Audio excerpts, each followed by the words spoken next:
बातमी धुळ्यामधून आहे। लाडकी बहीण योजनेचे निकष डावलून लाभ घेतलेल्यांच्या प्रकरणासंदर्भातली बातमी। महिलेचं जॉईंट अकाउंट असल्यानं मुलाच्या खात्यामध्ये योजनेचे पैसे आले।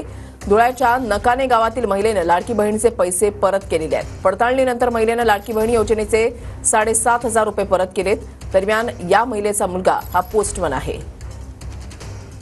जेव्हा आम्ही आईचा फॉर्म भरला तेव्हा फॉर्म भरत असताना चुकून ते आधार कार्ड माझं दिलं गेलं आणि जेव्हा आधार कार्ड आम्ही फॉर्म सबमिट केला आणि जेव्हा सर्वांचे पैसे सारखे पडले तेव्हा आम्ही आईचे पैसे चेक करत असताना ती घटना लक्षात आली की पैसे नामे माझ्या नावाने जमा झाले।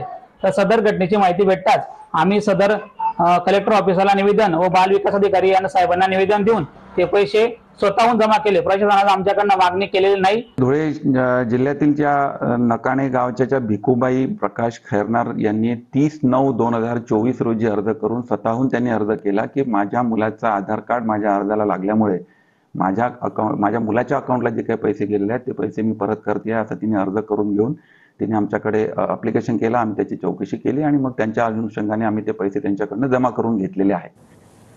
दरम्यान या प्रकरणावरून महिला आणि बालकल्याण मंत्री आदिती तटकरेंनी ट्विट केलेलं आहे। पाहुयात।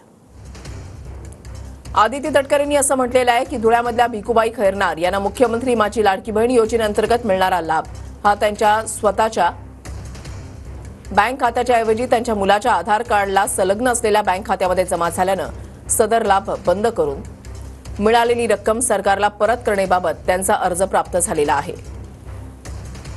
या घटनेचा संदर्भ देत सरकारच्या वतीने लाभार्थ्यांकडून लाभ परत घेतल्याचे चुकीचे वृत्त प्रसिद्ध केले जात असून अशा चुकीच्या माहितीला आपण बळी पडू नये ही नम्र विनंती।